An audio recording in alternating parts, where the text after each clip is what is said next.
com cola, lembra? Ele não vinha autoadesivo, você tinha que passar a cola e colar. Olha aqui, o que é pra gente falar? O Vasco só vai jogar segunda, né? E é um clássico contra o Fluminense. Mais de 30 mil ingressos já foram vendidos, setor norte esgotado.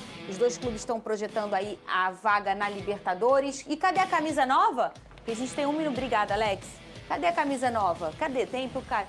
Não tem? Você não falou que tem? Então, bota aí, bota na tela só, que aí vai, já lançou, lançada pela Capa, o 3. O Pedrosa trouxe aqui.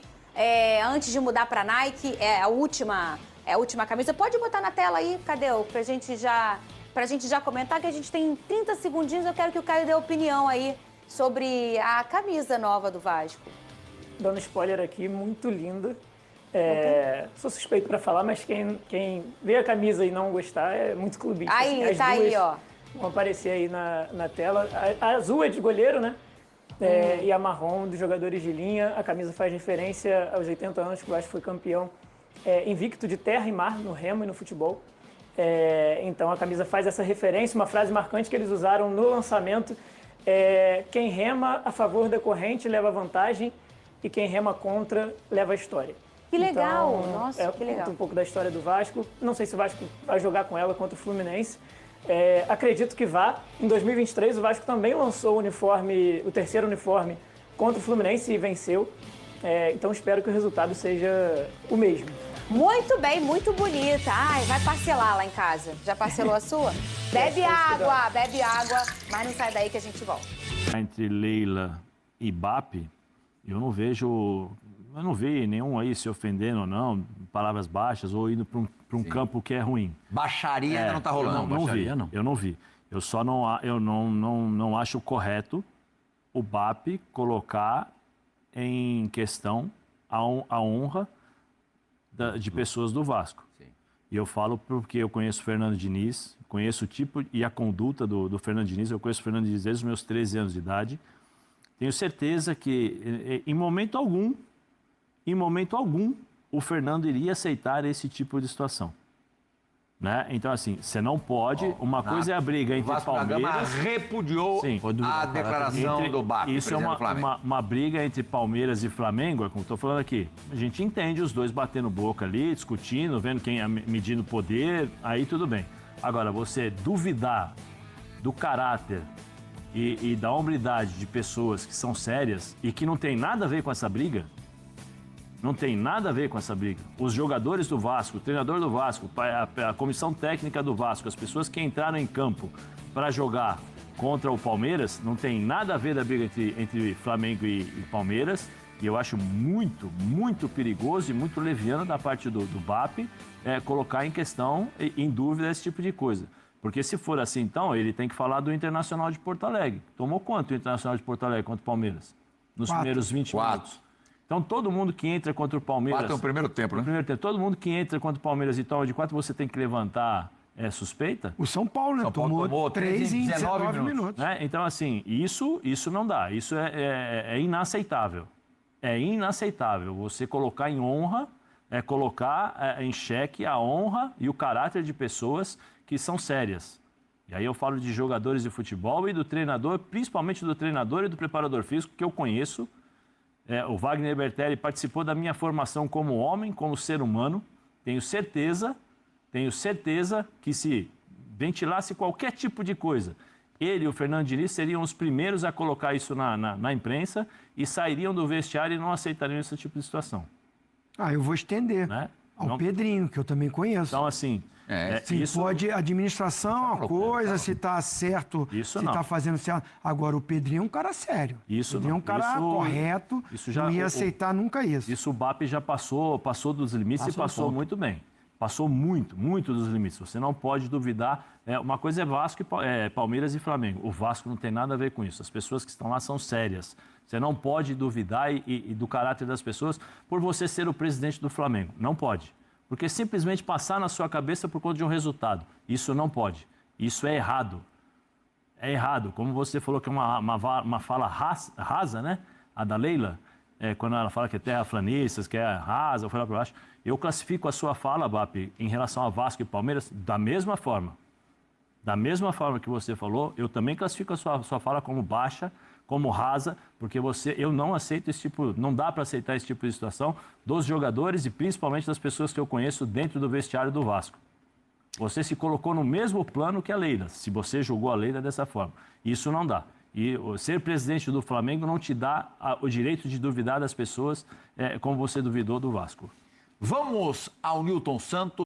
E aí você vê nesse momento as palavras da galera da ESPN e também da galera do SBT Esporte Rio, analisando um pouquinho sobre Vasco da Gama e Fluminense. O jogo vai ser realizado no Maracanã na segunda-feira, isso mesmo. Então anota aí para você não esquecer, segunda-feira de noite, um jogaço de bola, um clássico do Rio de Janeiro, Vasco da Gama e Fluminense. Até a última parcial estava com 30 mil ingressos vendidos, mas eu acho que a previsão aí é de 50 a 60 mil pessoas no Maracanã. Pelo menos é a previsão, até porque o Vasco da Gama não divulgou nova parcial.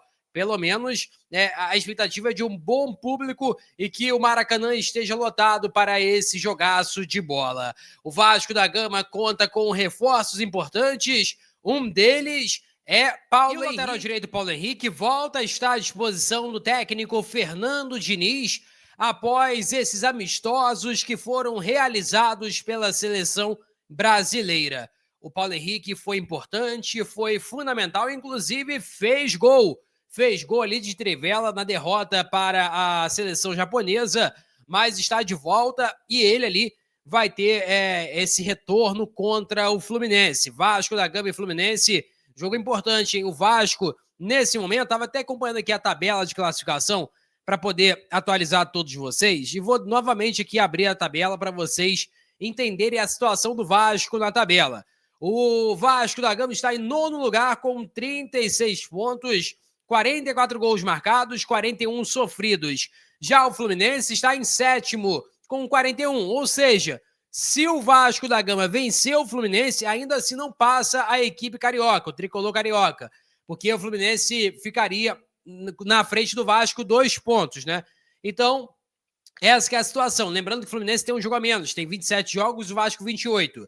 Mas o São Paulo tem 38 pontos. O próximo jogo do São Paulo é São Paulo e Mirassol fora de casa. Ou seja, se o Mirassol vence e o Vasco também vence o Fluminense, aí, cara, o Vasco da Gama já não vai ficar mais na 9ª colocação, vai para a 8ª colocação, o que seria espetacular. Lembrando que ontem a equipe do Fluminense venceu o Juventude, né? O jogo foi 1-0, o gol do Thiago Silva na reta final. O Fluminense não dá essas coisas não, hein, cara? Dá pro Vasco sim vencer a equipe do Fluminense no Clássico. E o gol foi marcado aos 98 minutos, cara. Realmente, no apagar das luzes ali, o gol do Thiago Silva, que gerou muita polêmica, porque o Jandrei, goleiro do Juventude, ficou muito tempo com a bola na mão, e aí ficou enrolando. O juiz foi lá e marcou o escanteio, seguindo a regra, e deu no que deu no escanteio. Rolou a jogada toda ali, que o Fluminense fez o gol contra o Juventude. Agora, Vasco e Fluminense. Hoje, eu enxergo o Vasco da Gama bem à frente do Fluminense. É só a gente olhar o retorno do brasileiro. Eu vou até tentar buscar aqui para vocês, se eu consigo... Rapaz, é que esse site aqui é meio complicado da gente conseguir acessar. Mas vou ver aqui se eu consigo colocar para vocês, né, falar para vocês como está o retorno brasileiro. Mas uma coisa eu posso já adiantar. O retorno do Vasco da Gama é espetacular. O Vasco vem jogando muito bem, achou ali uma solidez defensiva, principalmente com o Carlos Cuesta e Robert Renan. Paulo Henrique voltando agora, né, fresco, ali, né, não atuou contra a equipe, fugiu até o nome agora que o Vasco jogou agora, meu Deus, com Fortaleza, ele não jogou, então tá fresco, então acho que assim, dá pra o Vasco da Gama conseguir um bom resultado, porque o Vasco tá melhor que o Fluminense, na minha opinião. O Fluminense ganhou do Juventude sofrendo, mas já não vinha de boas partidas, né? O novo técnico ali, o Zubeldia, e o Vasco gosta de ganhar do Zubeldia, hein? O Vasco tem bom retrospecto contra o ex-técnico da equipe do São Paulo. Luiz Zubeldia vai ter à disposição, a princípio, o Lúcio Acosta e também, né, o Martinelli, que não tomou cartão amarelo. Se ele tomasse cartão amarelo, ficaria de fora do Clássico. Mas o Vasco da Gama também vem ali bem reforçado. Eu imagino o Vasco com a seguinte equipe. Goleiro, eu acho que vai ser o Léo Jardim, obviamente, né? Isso aí, acho não, tenho certeza. Léo Jardim. Lateral direito, Paulo Henrique. Zagueiros, Cuesta e Robert Renan. Lateral esquerdo, Lucas Piton. Como volantes, lembrando que o Hugo Moura está suspenso. Acho até que é uma benfeitoria aí para a torcida do Vasco, que não tem muita paciência com o Hugo Moura, principalmente após a sequência de erros que ele teve já nessa temporada. Então vamos lá. Deve ser Barros e Tietê. Tietê jogou lateral direito, porque o Pumita não estava à disposição. Ele vai retornar para jogar de volante. Então deve ser Tietê e o Barros. Armando jogada, Felipe Coutinho. Ponta direita, a tendência, tem a possibilidade de ser o Verratti como titular, porque em clássico, assim, é um cara que muda ali o panorama, não pela qualidade técnica, porque ele tá muito mal, mas pela liderança, né? Eu acho que o Verratti chama atenção ali na liderança, principalmente no clássico. Eu acho que o Verratti deve voltar. Se for o Verratti voltando, Verratti no meio, Ryan na direita, Nuno Moreira na esquerda. Se ele mantiver o que deu certo contra o Fortaleza, Andrés Gomes na direita, Ryan no meio e Nuno Moreira na esquerda. Essa é a provável escalação da equipe do Vasco da Gama. Eu peço a você que deixe o like, é muito importante para o nosso canal. Acione o sininho de notificação para não perder nenhum conteúdo. Nossa meta é alcançar o mais rápido possível 70 mil. Eu conto muito com a sua ajuda e também com a sua moral. Vou ficando por aqui, velho. Tamo junto e é nóis! Fui!